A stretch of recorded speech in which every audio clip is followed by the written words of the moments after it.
அனைவருக்கும் வணக்கம். Jaibala YouTube channel சார்பாக உங்கள் அன்புடன் வரவேற்கிறேன். ஜெய்பாலா ஜெய்பாலா ஜெய்பாலா சர்வமங்கலம் மாங்கல்ய சிறிய சர்பாக்த சதகி சரணை திரும்பகை கௌரி நாராயணி நமத்திலே நாகன் விஜய் அனுகிறதாலும் பாலத்தின் விஜய் திருவிழால் முருகப் பெருமான் ஆசை கொண்டு தனுராசிக்கு இந்த வாரம் எப்படி? தனுராசிக்கு 5/4/2026 முதல் 11/4/2026 வரை, பங்குனி மாதம் 22 முதல் பங்குனி மாதம் 28ஆம் தேதி வரை கொண்டாட பலர். அந்த தனுராசி அன்பர்களுக்கு அமோகமான யோக காலமே. 4ஆம் இடத்துல 4 கிரகம், 7ஆம் இடத்துல குரு, 5ஆம் இடத்துல சுக்கிரன். யோகமே.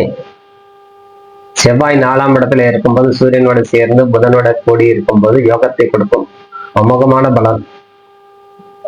நல்லவர் வேண்டியதை பெறக்கூடிய தன்மை சொல்லலாம்.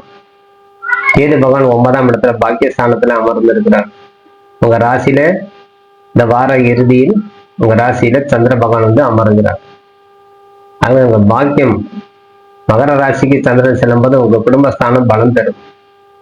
10ஆம் தேதி மேல உங்க ராசிக்கு வந்துவார். அந்த யோகத்தை பெறக்கூடிய தன்மை நம்ம சரியான முறையில அணுகுமுறை, தெய்வத்துக்கு உண்டான துணையே நம்மளுக்கு. உங்களுக்கு குல தெய்வம் துணை உங்களுக்கு அதிகமாகவே கிடைக்கும். இருப்பினும் இந்த வாரம் உங்களுக்கு ராகு பகவான் 3ஆம் இடத்துல இருந்து முயற்சி ஸ்தானத்துல இருந்து, ராகு பகவான் உங்கள் முயற்சி ஸ்தானத்துல 3ஆம் இடத்துல இருந்தாலும் சுக்கிர பகவான் உங்கள் 5ஆம் இடத்துல இருப்பதால் தன பிராப்தத்தை கொடுக்கும். தொழில் மேன்மை அடையும். நீங்க செய்யும் தொழில் ப்ரொமோஷன் கிடைக்கக்கூடிய தன்மை உருவாகும். வெளியூர் வெளிநாடு சம்பந்தப்பட்ட துறை எதிர்பார்த்து கொண்டு இருக்கக்கூடிய அன்பர்களுக்கு அனைத்தும் கைகூடக்கூடிய தன்மை கொடுக்கும். ரொம்ப காலமாக வெளியூர் வெளிநாடு செல்லணும், வெளிநாடு உள்ளவர்கள் இந்தியா தாயகம் திரும்பணும், இது போன்ற பயணங்கள் மேற்கொண்டு இடம் மாற்றத்தால் ஒரு ஆதாயம் தேடக்கூடிய தன்மை சொல்லலாம். செவ்வாய் 4ஆம் இடத்துல சூரியனோட சேர்ந்து போகும்போது ஒரு பயணத்தால் உங்களுக்கு நிறைய சேஞ்சஸ் பண்ணிவிடும். இப்போ நீங்க இருந்தோம் மதுரைக்கு போறோம், நீங்க இருந்து மும்பைக்கு போகணும், மும்பையில போனாதான் நம்மளுக்கு ஒரு வருவாய் நல்லா கிடைக்குன்னா கண்டிப்பாக அது கைமேல் பலன் கொடுக்கும். நான் வெளிநாடு போனா நல்ல வருவாய் கிடைக்கும், அதுவும் கிடைக்கும். ஆகவே வருவாய்க்கு குறைபாடே இருக்காது. அதே போல் திருமண பாக்கியம் கூடும். இந்த குரு பகவான் உங்களுக்கு இன்னும் 2 மாத காலமே அனுகிரகத்தோட இருக்கிறார். ஆகவே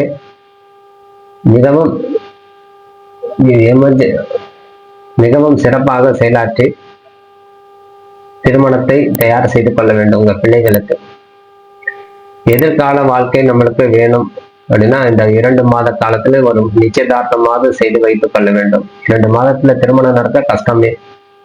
இந்த 2 மாதத்துல ஒரு நிச்சயதார்த்தமாவது செய்து வைத்துக் கொண்டால் நம்மளுக்கு கைமேல் பலன் கொடுக்கும். உறுதி செய்து கொண்டாலே போதுமானது. அந்த குரு பகவான் அனுகிரகம் கிடைக்கும். நல்ல மன வாழ்க்கை அமையும். தம்பதிகளுடைய வாழ்க்கை நல்ல சிறப்படையும். எனவே குழந்தைகள் பிறக்கக்கூடிய தன்மையும் கொடுக்கும். கேது பகவான் அனுகிரகத்தோட இருக்கும்போது ஞான வைராக்கியம் உண்டாகும் உங்களுக்கு. இருப்பினும் உங்களுக்கு கேது பகவான் 9ஆம் இடத்துல இருக்கும்போது ஏதேனும் ஒரு பாக்கி உங்களுக்கு தடைப்பட்டுக்கிட்டே இருக்கும். நான் ஏதாவது ஒண்ணு என்ன செஞ்சோங்கிறத ஒரு கேள்விக்குரிய மனசுல ஓடிக்கிட்டே இருக்கேன். எதை மிஸ் பண்ணிட்டேன், என்ன மிஸ் பண்ணேன், எது மிஸ் பண்ணிட்டேன், இதுலயே உங்களுக்கு மனசு ஓடிக்கிட்டே இருக்கும். அந்த கேது பகவான் உங்களுக்கு 9ஆம் இடம், இதுதான் பாக்கி. அப்ப முன்னோருடைய கடமை உங்களுக்கு தவறாம செய்து வரணும். உங்க முன்னோருடைய கடமை நீங்க தவறி இருந்தால் இந்த யோசனை உங்களுக்கு ஓடிக்கொண்டே இருக்கும். சின்ன சின்ன விஷயத்துல உங்களுக்கு தடுமாற்றத்தை கொடுத்தக்கூடிய தன்மை அதை கொடுத்துரும்.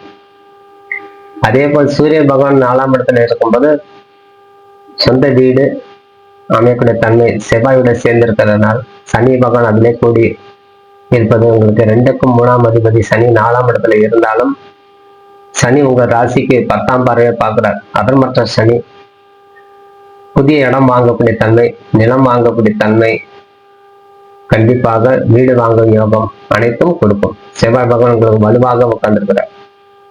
அந்த குழப்பத்துல இருந்து விடுபடணும்னா உங்க ராசியில அடங்கிய நட்சத்திரம் பலப்படுத்திக் கொள்ள வேண்டும். அப்ப உங்க ராசியில அடங்கிய நட்சத்திரம் மூலம், பூராடம், உத்திராடம் 1ஆம் பாதம் வரைக்கும். இப்ப நீங்க ஒரு மூல நட்சத்திரத்துல பிறந்திருக்கீங்கன்னா பூராட நட்சத்திரம், பரணி நட்சத்திரம், பூர நட்சத்திரம் தேர்வு செய்து மதுரை மீனாட்சி அம்மனை போய் தரிசனம் செய்து வரணும். கௌரி அம்மன்ங்கிற பேருடைய அம்மனை போய் தரிசனம் செய்து வரணும். அது மாதிரி அந்த அம்மனை போய் வழிபாடு செய்து வரும்போது உங்களுக்கு அந்த தெய்வமே உங்களுக்கு துணை நிற்கும். பாலத்திருப்பு சுந்தரி வழிபாடு செய்யலாம். பாலாம்பிகை, அந்த பாலாம்பிகைங்கிற பேருடைய ஆலயம் சிவன் ஆலயத்துல நிறைய இடத்துல உண்டு. அந்த பாலாம்பிகை சமேத உடனுரை அப்படிங்கிறது ஒரு பேர் வரும் சிவனுக்கு. அந்த சிவன் ஆலயத்துல போய் அந்த பாலாம்பிகை ஒரு மாலை சாட்டி அர்ச்சனை செய்து வரும்போது உங்களுக்கு இந்த மூணாம் நட்சத்திரத்துல பிறந்தவங்களுக்கு இந்த பூராடம், பரணி, பூர நட்சத்திரக்காரருக்கு நல்ல பலன் கொடுக்கும்.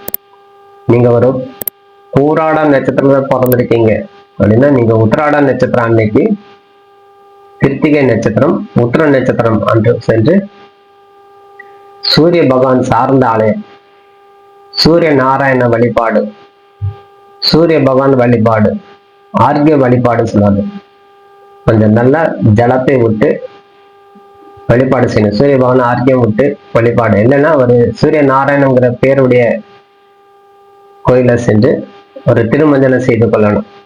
ஒரு அபிஷேக ஆராதனை செய்து கொள்ளணும். அதான் சூரியனால் ஆதிக்கம் பெற்ற ஆலயங்கள் நிறைய உண்டு.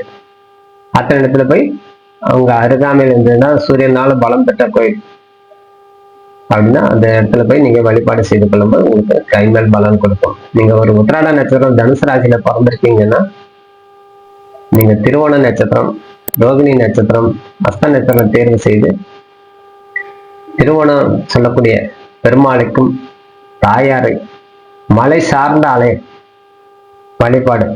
இந்த உத்திராட நட்சத்திரக்காரங்க மலை சார்ந்த பெருமாள் கோயில் எந்த இருக்கும் அத்தனை இடத்துல போய் வழிபாடு. திருப்பதி மட்டும் அல்ல, நிறைய இடத்துல திருப்பதிக்கு நிகரான ஆலயம் இருக்குது. அத்தனை இடத்துல போய் வழிபாடு செய்யும்போது கைமேல் பலன் கொடுன்னு சொல்லி விடைபெறுகிறேன். நன்றி, வணக்கம், ஜெயபாலன்.